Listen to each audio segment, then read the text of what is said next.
Australian Special Forces units have the longest presence in Australia's longest war. They were there soon after United States forces drove Al-Qaeda from these mountains 10 years ago. And they are here in Afghanistan still. But for all of those 10 years, what they do and how they do it has been kept largely secret. The core of every guy within SASR, that's to, in part, to strive for excellence in everything they do at all times, whether there's someone watching or not, whether there's going to be recognition or not. Kept secret until now. Here we join Australia's elite Special Air Service Regiment, the SASR. It's not about talking themselves up or anything like that, it's just about getting on with the job. Their brothers in arms, the Commandos, also overcome acute camera shyness, taking us with them in pursuit of a Taliban commander. We'll go out there and we'll face Taliban every day. Put me in front of a camera, I'll shoot myself. On the way here, plans changed. They heard on the radio that the Taliban commander was confirmed to be here in this motorcycle shop, so plans changed and the combat forces rushed this location. They're now searching a whole range of local fighting age males. They say that they've already identified an IED facilitator. I think in the trade that's called a jackpot. Don't get off the path. Complementing the Commandos and the SASR is the Incident Response Regiment, the combat engineers out in front who uncover the weapons caches, booby traps and hidden mines. I've had that twice where I've honestly thought to myself, is that next step the step worth taking?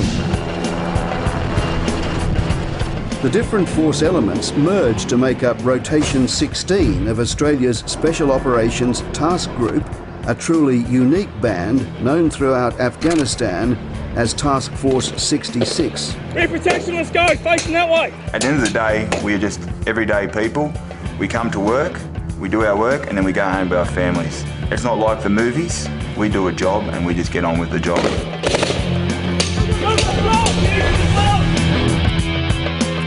We're getting hit from here too. Who's shooting? Want to take a shit, I think it's shit. Done.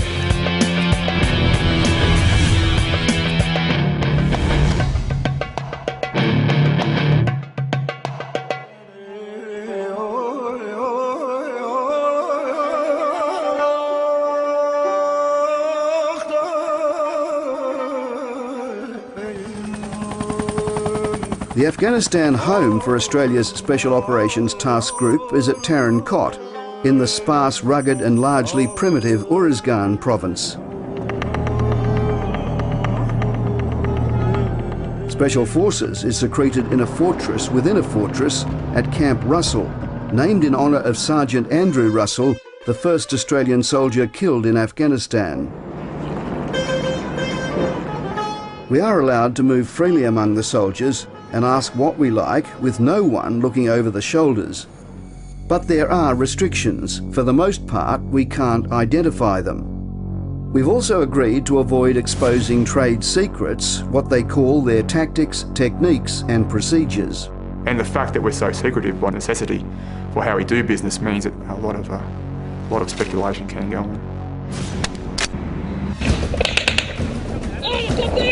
But you will be taken to their battlefield. Where are they? Top of the feature, one fist left. You will see what they see, and you will hear their views on the war they fight. This is not like any war we've been in previously, and we're trying to do it right.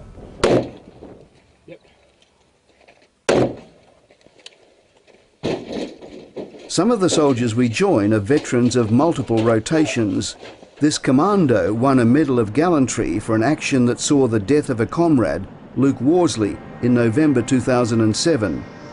The contact, one of thousands, exemplifies the complexity of a war with no front line or neutral space.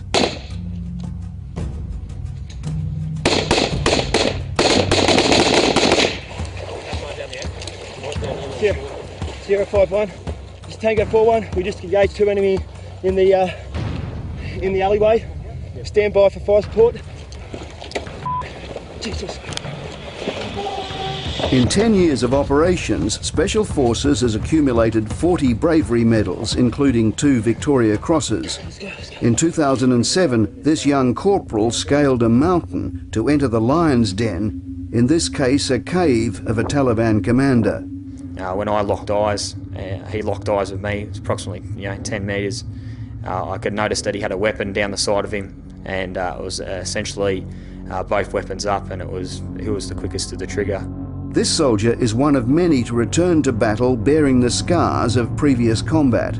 Our lead scout was shot, and I also received rounds hit my personal weapon, and then fragments went through my face, through my ear. There was a lot of blood. Obviously, your head injuries bleed a lot more than anywhere else on the body. I crawled over to the medic just to make sure that it was nothing vital, and once he gave me the thumbs up, we continued on with the fight. Holy. The battlefield's changed significantly. I believe the threat has become far more complex. The Taliban and insurgent commanders have accurately realised that their strength is their ability at times to move within the population. And you've also seen the emergence of the IED threat over the years. And that IED threat provides a lot of challenges, as much for the local population and the local law enforcement as it does for us. The SAS head out, attending to their main business, counter leadership, or what some have come to term kill capture. You looked at our processes and we felt that kill capture was an inappropriate term. It was an inaccurate term, in fact. It implies that it's as simple and black and white as that. We seek to neutralise a commander, and we remain, we do a lot of analysis into what the best method of that neutralisation might be. The helicopter enables further reach to Kaz-Uruzgan, which has seen a lot of fighting. In August, an Australian soldier, Private Matthew Lambert, had been killed by an IED. In the following weeks, the SAS returned to Kaz-Uruzgan, and on September 10, they hit what they called a jackpot, killing 3 further insurgents and a master bomb maker, Mullah Abdul Qadir. The Taliban leader had commanded a cell of 30 fighters in the area. That particular insurgent commander had been active in Uruzgan for about 2.5–3 years and had a lot of linkages to the Kaz-Uruzgan district.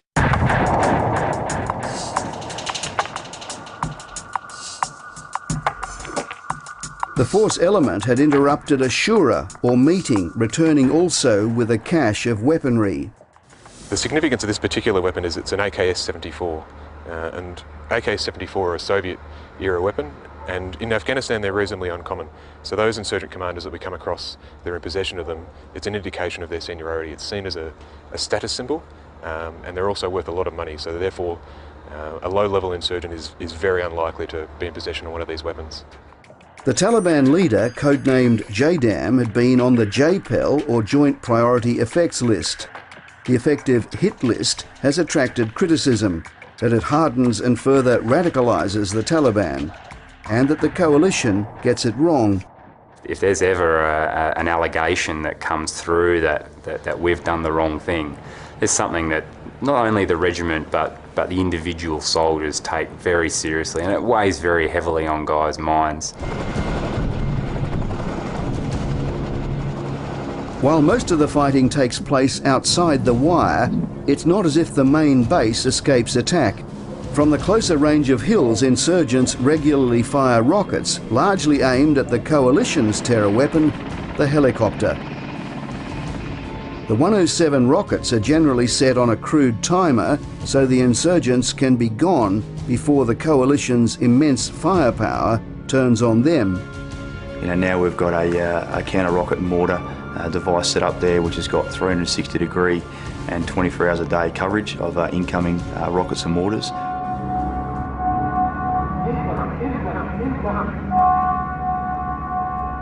In the early evening, sensors pick up signs of an imminent rocket attack. We are near the flight line as we hit the ground.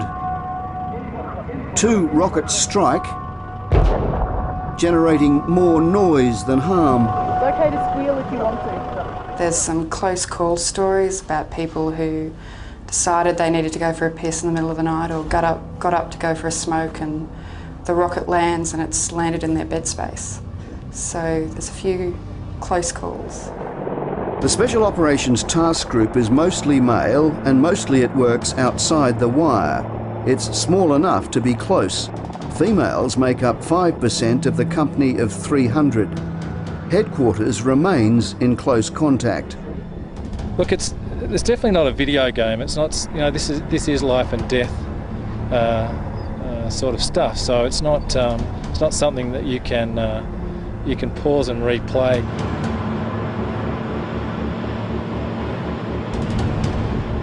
The prospect of not coming back has to be on the minds of some of these men as they board 2 Australian CH-47s. It's always tense when there's an incident going on outside the wire. I think everybody picks up on that emotion. The Taliban has been heard on radio relaying warnings to not fire at the elephants, as they call the Australian Chinooks, which can reply with 4,000 rounds a minute. Next, we see for ourselves the immense responsibility that accompanies the immense firepower in the hands of young soldiers. The dawn breaks the next morning on a significant day. The dominant event that brought Australians to Afghanistan in the first place was, of course, September 11. The dominant ally that keeps Australia here is the United States. And for the US, 10 years on, it is still personal. Our Army went through a transformation that's unlike any that we've ever seen before since World War II. It brought a lot of nations together, you know. The anniversary is no quiet day for the Australians. Out in the Char-China Valley, the sniper teams are already secreted as part of a large Afghan National Security Force push to clear the valley of Taliban. One of the teams that identified a number of insurgents that were operating in the area, and obviously, you know, in self-defence, called in a Hellfire strike. An unmanned US drone locks on the target and releases. Once launched, soldiers spot children moving into the area. That's when the teams on the ground identified children had actually moved into the engagement area, and that's when we made the call to pull that rocket off station and put it into a safe area.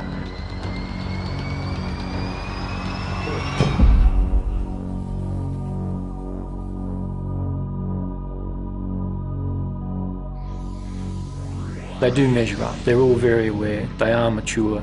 They know what we're here to do, and they know what we're here to avoid.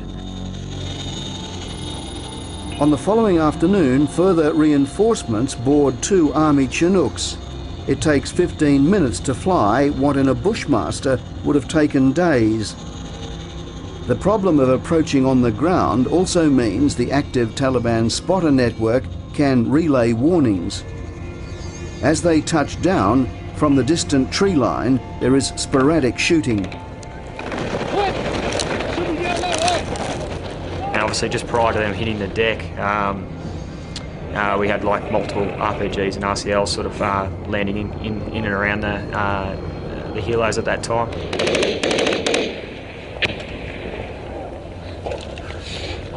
We got someone watch our rear. Yeah, we got more deck around our rear too. Gotcha. Got 2 teams moving from right to left. Go, covering. The Commandos, often in larger numbers than the SAS, work on disrupting areas where there are higher concentrations of insurgents.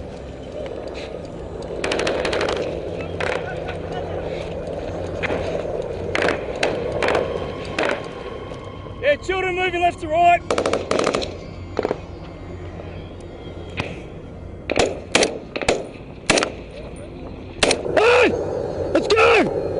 Go, just go.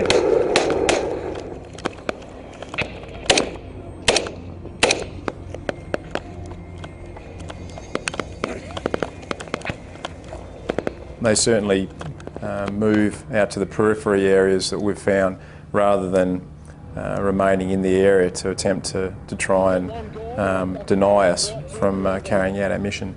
The successes that we had in that area over the 2 days were significant. Enemy KIA. Enemy KIA on your yep. The Commandos have been in the Char-China Valley now for 2 days. With local Afghan forces and the Incident Response Regiment, they search largely empty compounds. Joe, the explosive detection dog, hunts for caches of weapons and hidden mines. Nothing phases him, which is good. Most of our dogs need to be fairly bold. To the SASR and Commandos, the Incident Response Engineers are brothers in arms. IRR was out there in front of us every day. Never rest, like always clearing the way for us. You know, we're out there actively seeking the enemy. They're out there actively finding the unseen enemy of IEDs and booby traps. Just such cool, calm and collected dudes. They look fear in the face every day and just get on with it. In March 2009, the Special Forces Incident Response Regiment lost its first member killed in action. The guys all know the guys within our unit very well, and we're a fairly tight unit, so any sort of loss like that hits everyone pretty hard. Take Brett Till, for example. Like, he had, you know, obviously his family at home, and you know, when you have a family, I guess you'd seem to understand that a little bit more.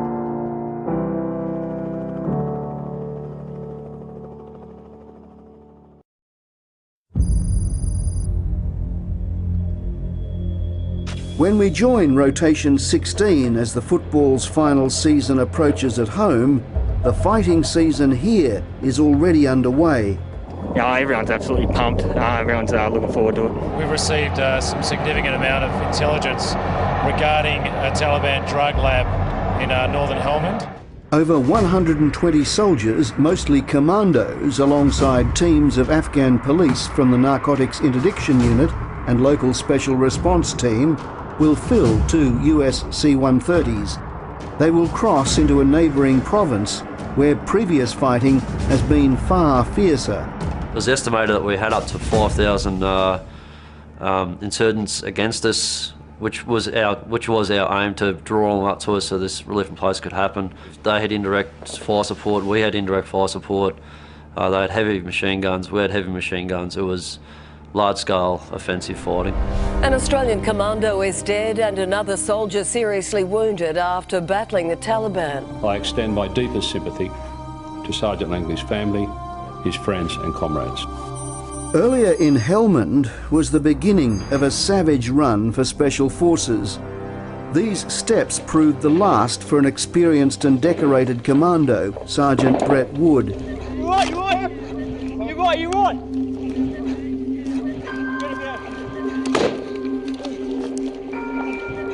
Within weeks in the same area, Sapper Rowan Robinson and Sergeant Todd Langley were also lost. Every spike in casualties challenges the rationale for being in Afghanistan, as well as extending risk by moving outside Uruzgan. The lines on the maps here were drawn generally by us or by nations that came before us. Lines on maps don't mean a lot to the Taliban and particularly insurgent commanders. In fact, if anything, lines on maps are where they locate themselves because it's something that we don't exploit and they use to their advantage. The Counter-Nexus mission, as it's known, is driven by intelligence gathered by the US Drug Enforcement Agency. For the DEA, the earlier incursions into Helmand have also been costly. This agent, just one to have suffered a gunshot wound. The shared losses have helped form a unique partnership with Task Force 66. It's something that we've been striving as DEA to get a strong partnering relationship with military entities. The relationship is remarkable. Overnight, commandos move in, one blocking force commanding the higher ground. I don't think you could have slept. You know, the mood and the you know, because you know that you're going into a fairly hostile sort of area. You know, you get fairly G'd up for it. In the dark, commando assaulters bump the enemy. This soldier forced into hand-to-hand combat. Upon moving back to our block, we came across another 2 insurgents, and I took one back as a detainee. The other one was killed? That's right. In the observation post to the west, as dawn breaks, further targets present, and 7 more insurgents are killed. A lot of their spotter and scouting networks are moving in to obviously put eyes on friendly dispositions further down the valley. Obviously we were positioned a little bit further out. We obviously got eyes on them and then you know, neutralise those targets in accordance. The operation is monitored back at base by a range of eyes in the sky. At dawn, the DEA, Afghans and Australians overwhelm the drug lab. Thousands of kilograms of opium base and precursor chemicals, plus refined heroin, is found. The engineers quickly rig the chemicals and equipment for destruction. The loss of hundreds of millions of dollars is not taken easily. Closer to the drug lab, an insurgent marksman gets into position to direct accurate fire.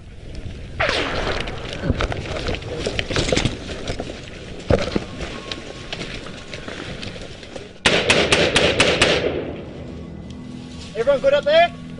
By 11 a.m, the task force is beginning to take casualties. We got a casualty coming! We got a casualty coming! Yeah, Roger! A round came in and it seemed quite close to me. It felt a pinch initially. I didn't think anything of it. 5 seconds later I tried to move my leg and my leg was paralysed. Then I started getting stomach pains and that's when I called the guys, yeah, I'm being hit, I can't move my leg. 3 coalition members have received gunshot wounds. The Australian among them is Category A, which means getting treatment within what they call the golden hour. They cut everything open and started looking for fragmentation wounds and like going through all my intestines.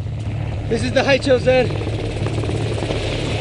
The stretcher bearers definitely exposed themselves to get me to that bird, so I think it was probably about 10-15 minutes of running with me. Let's go. Get the 2 dudes behind you, we're going to go secure the cornfield. Well, let's push back. The Australian soldiers retaliate, suppressing the marksman.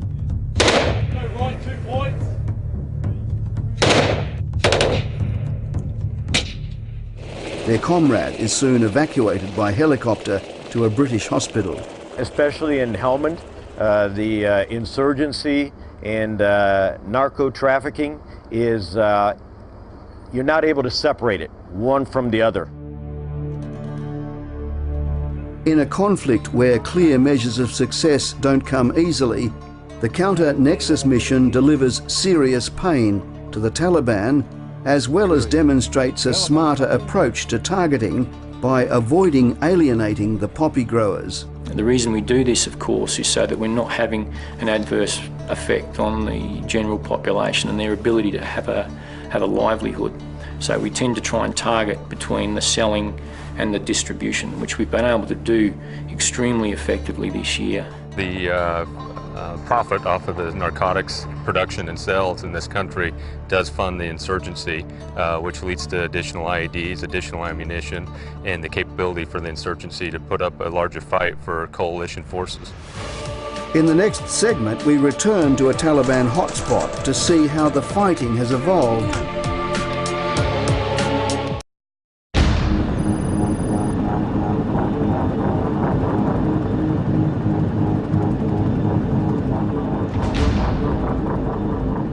That'll obviously be 3-1's call. The mission this time is to another Taliban sanctuary closer to home. An advance by the Afghan National Security Forces in the Mirabad Valley has pushed the Taliban into one of their sanctuaries in the Chinna-Kalay Valley. What's that on top of that hill? Over here! On top of that hill! Top of the hill!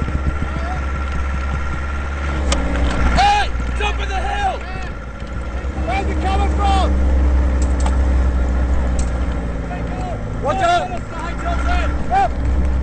Victor Alpha, we believe one possible KIA, the other one to be confirmed. We are moving back to the south to establish an HLZ, over.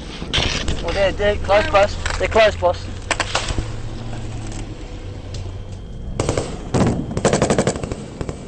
It was here in 2008 when Commandos from Delta Company, returning from a 2 days patrol, saw the hills light up like a Christmas tree.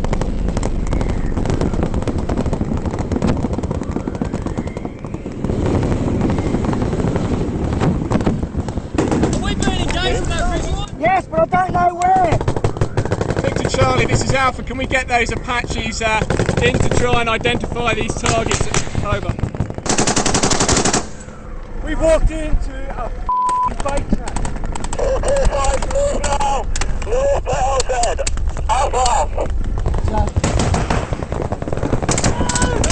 Let's go! That's it, moving!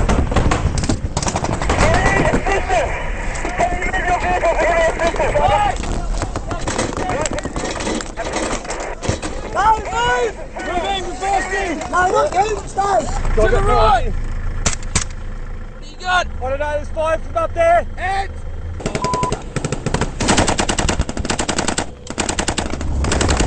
Where the f is that coming from? Go, go, go! Hey, go! The ambush demonstrates the vulnerability of the long-range vehicle patrols of old. The fighting continued for 2 hours, Dutch Apaches eventually rocketing the hillside. Let's go, let's go, let's go! We manoeuvred into the village itself. We came under fire, we were ambushed. Within about the first 10-15 minutes, Jason was killed, unfortunately, and about another 4 or so members were wounded. It was 2 days after Anzac Day. We lost colleagues that whose mannerisms we can still remember. Things like that, they're not just a statistic, and they're not something that's we're here to avenge. We're here to, I suppose, more or less honour what they're over here in the first place.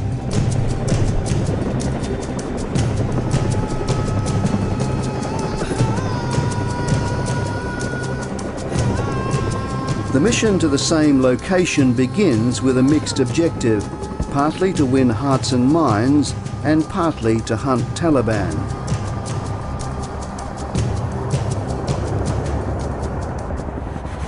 On the way in, the atmosphere ramps up when fresh intelligence indicates a target is present. There's a dude that's just squirted from the motorcycle shop pretty quick on his motorbike. He's f***ing hurting. Be on the bloody cover of bloody Crusted Demon. The compound is 500 metres from the landing zone. There are shouted instructions to follow the footsteps of the man in front. Spread out a bit, mate.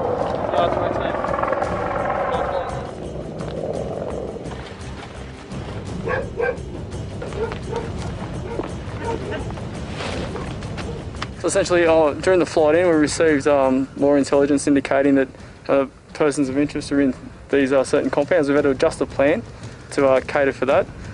One target has, as they put it, squirted on a motorbike, but a second target, a suspected IED facilitator, is detained.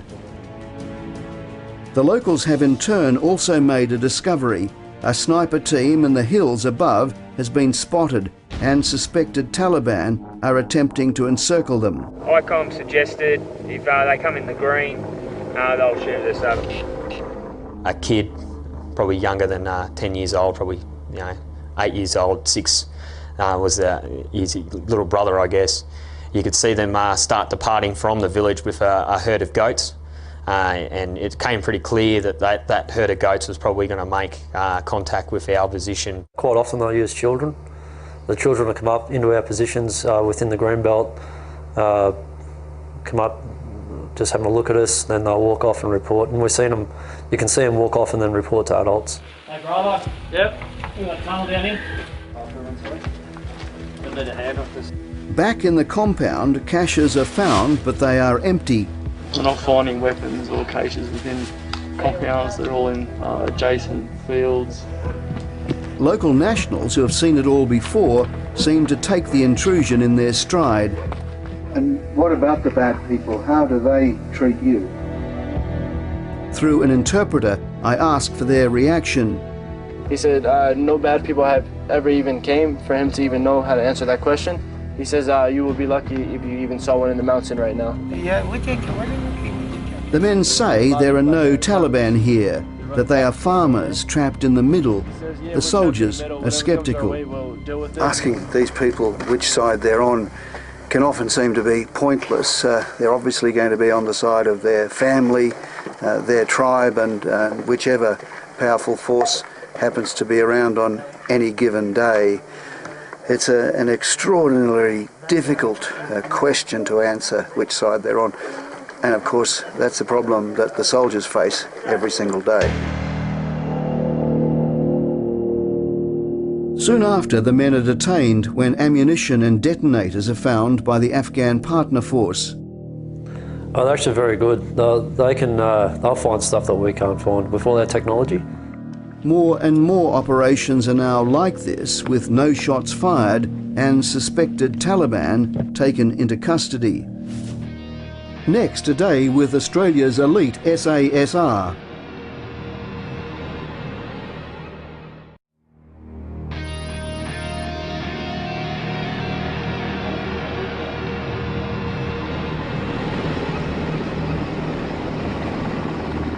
One of the biggest changes to occur on the battlefront is revealed through this next unique experience. What targets are we likely to be able to prosecute today, and what effects we can achieve on the network by targeting these people. So have there been any developments? Yes. Last night we had a fair bit of information that came in that's enabled us to develop a series of mission plans, I guess you could say, that are basically sitting on the shelf waiting for this morning. So that's what we're about to see? Yes.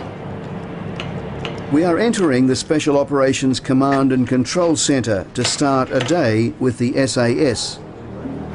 This is where the battle is monitored, where the intelligence accumulates, and where what matters even more than the fighting, the thinking, is done. We've had plenty of occasions where we've had intelligence that's given us a start point, and then we start bringing other layers and fusing other forms of intelligence over the top.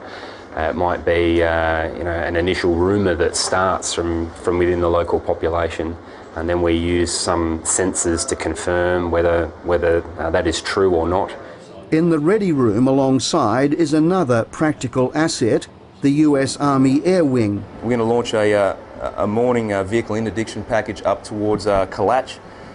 We've got some reliable intelligence suggesting a few of the key insurgent commanders from up that way are starting to be pushed back in. To respond swiftly to intelligence alerts, the SAS needs helicopters. Everybody's playing for helicopters. Everybody wants helicopters. So for these guys to have the amount of, if you will, dedicated assets for the rotary wing package is almost unheard of anywhere you go. And it's because of that relationship that we established early on. Out on the flight line at this one base is the equivalent of the entire Australian rotary wing fleet.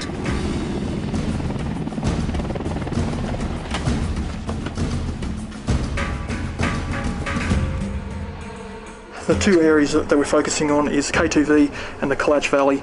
There is reports that insurgent commanders are coming into the area, and we're going to restrict their freedom of movement by conducting vehicle interdiction along known rat lines, pretty much in this sort of area between the two valleys in this very canalised terrain. The Black Hawks will head north. The modern approach to long-range patrolling is a long way from the days when vehicles would roll out for weeks at a time into areas where you did not need to be Taliban to oppose all invaders. There's certainly instances of coalition being caught in the middle of crossfire between warring tribal factions.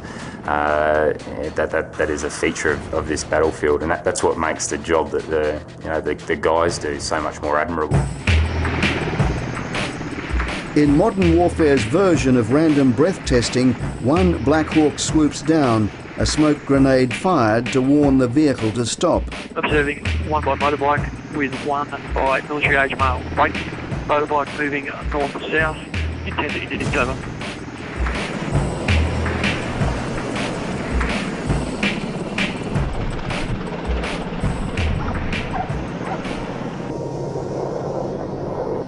As with random breath testing, there's a lot of tedium and the occasional jackpot.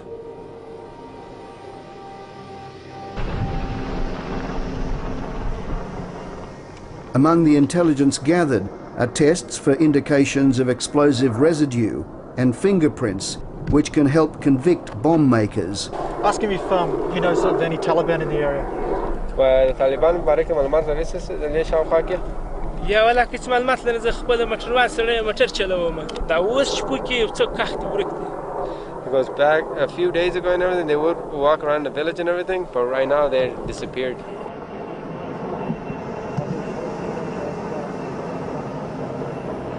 The search is undertaken while a second Black Hawk with snipers at the ready hovers above. In a week of interdiction missions, 1 rifle is recovered, 9 suspects are detained, and 1 insurgent is killed. While the results appear slight to the SAS, there is a positive. Usually at this time the fighting season peaks, but now fewer targets are presenting. Some of them are the very senior levels who feel that they've done their bit and that they have no desire to come back and risk their lives anymore. Next we go to the vexing question of trust following a series of fatal attacks on Australian soldiers by their Afghan partners.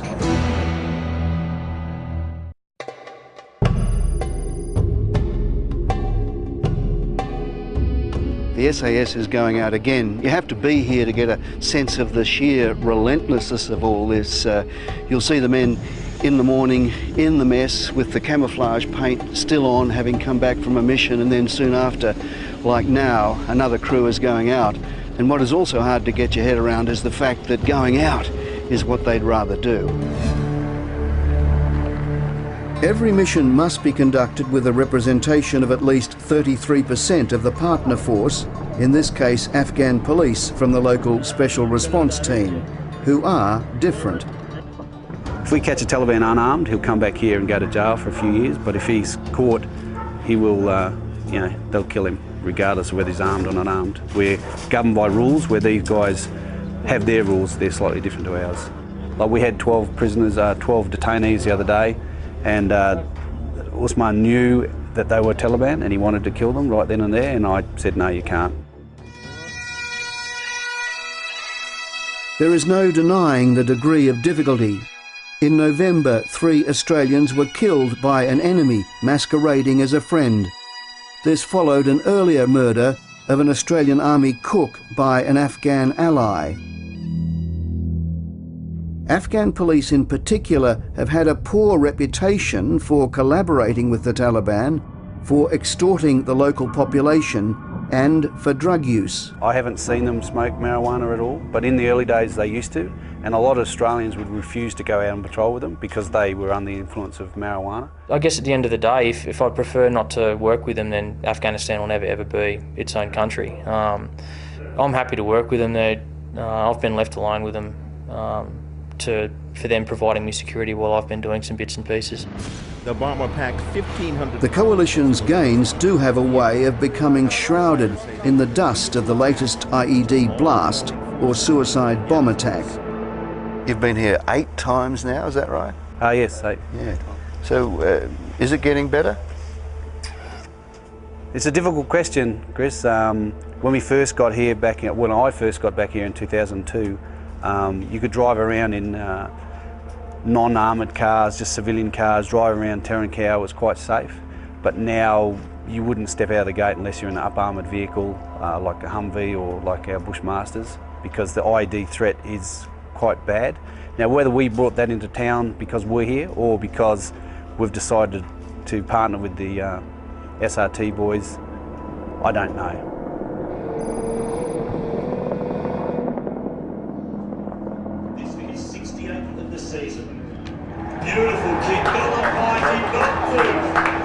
As our month with Special Forces draws to a close, it is grand final weekend back at home. It seems fitting. Prominent among the soldiers' reasons given for being here is you don't train all your life to sit in the dressing room on the big day. Of course I believe in the ethic, but I more believe in the blokes next to me. I don't want them to be in a fight without me, pretty much, and I think they'd think the same. I think it would be a wrongdoing for us to walk away halfway through the operation. I think it would be very un-Australian not to finish a job that you started. We can't simply go into a conflict and simply leave after we've caused damage, and we're trying to do the right thing and stabilise our country before we leave. I think that's the right thing to do. There are 1,000 ways to tell the Afghanistan story, and not one of them would be perfectly accurate. But this story, told largely from the soldiers' perspective, is important, not just because they are here and risking their lives, but because they are good witnesses. And what is consistently intriguing is the difference between what they see and the view back home. We begin tonight with the Australian Defence Force and its chief hitting back at growing calls for the withdrawal of our troops from Afghanistan. You know, if you're sitting next to someone at an airport, or you're just sort of having a conversation with another friend back at home, I would say that the most question I get asked is, are we really making progress over there? What do you say? I say yes, we are making progress. Quite often the only thing that the public may hear is that when there is a unfortunate incident which has occurred, as opposed to the many very good missions that are completed that do have a significant effect on the battle space. So I think it's a great concept that we're opening our doors a little bit, I guess, so to allow the public to properly understand that what's happening over here from both our own perspective and the rest of the Australian forces as well. I think now that we've got that trust, and there's an established government, there's established procedures, I think it's going to start moving forward. Australian Special Forces actively avoid recognition. They are practiced at keeping their secrets. A curious consequence is the ugly gains of their enemy can be better known than their own measured, disciplined, and often magnificent endeavours.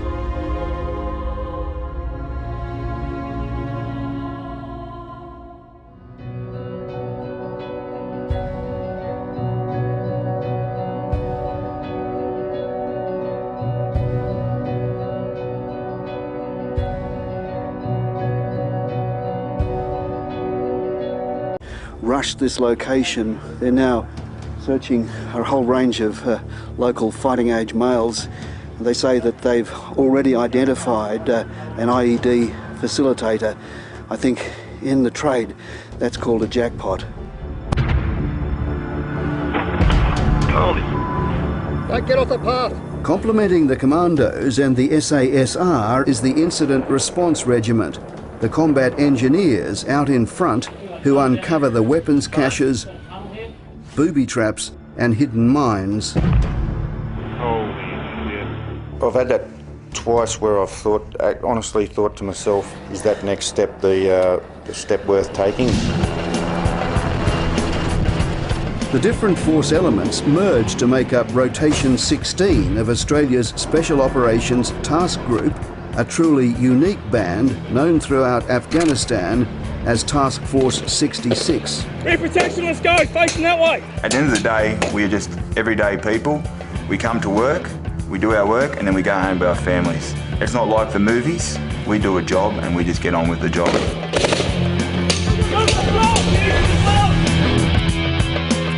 We're getting hit from here too. Who's shooting? I'm gonna take a shit, I ain't gonna shit myself.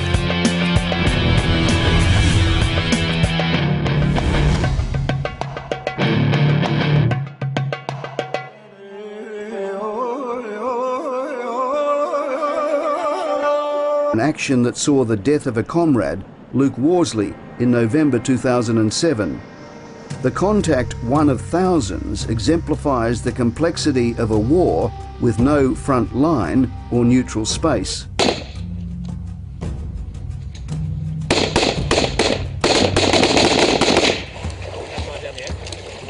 Yeah, 051.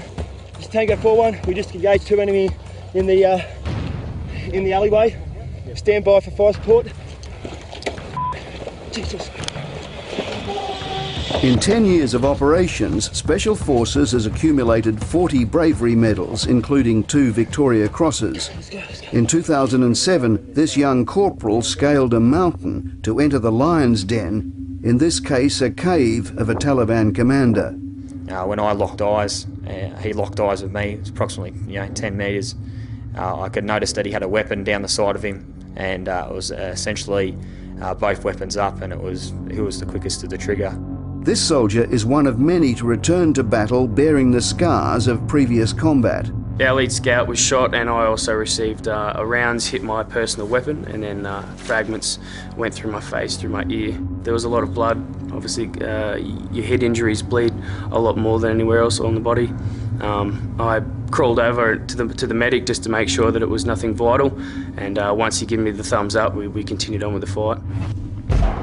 Holy! The battlefield's changed significantly.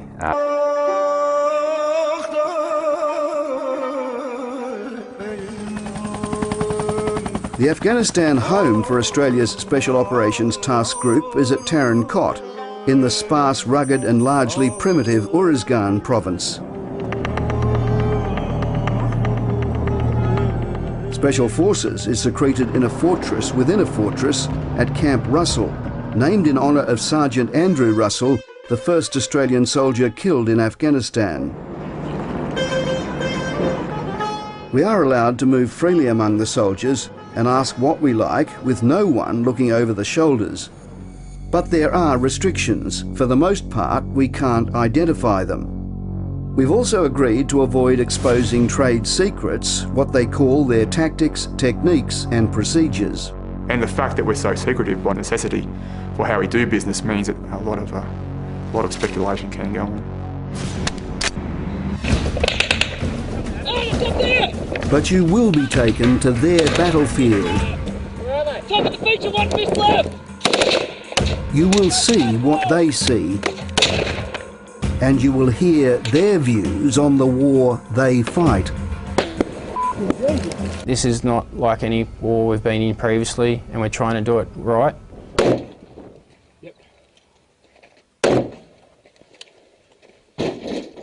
Some of the soldiers we join are veterans of multiple rotations. This commando won a Medal of Gallantry for... I believe the threat has become far more complex. The Taliban and insurgent commanders have accurately realised that their strength is their ability at times to move within the population.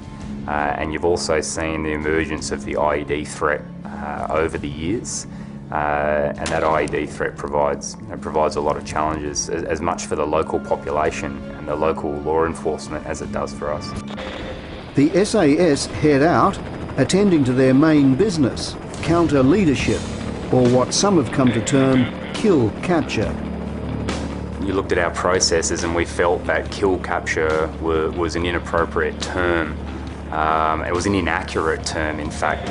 It implies that it's as simple and black and white as that. We seek to neutralise a commander, and we remain, we do a lot of analysis into what the best method of that neutralisation might be. The helicopter enables further reach to Kaz Uruzgan, which has seen a lot of fighting. In August, an Australian soldier, Private Matthew Lambert, had been killed by an IED. In the following weeks, the SAS returned to Kaz Uruzgan, and on September 10, they hit what they called a jackpot, killing 3 further insurgents and a master bomb maker, Mullah Abdul Qadir. The Taliban leader had commanded a cell of 30 fighters in the area. That particular insurgent commander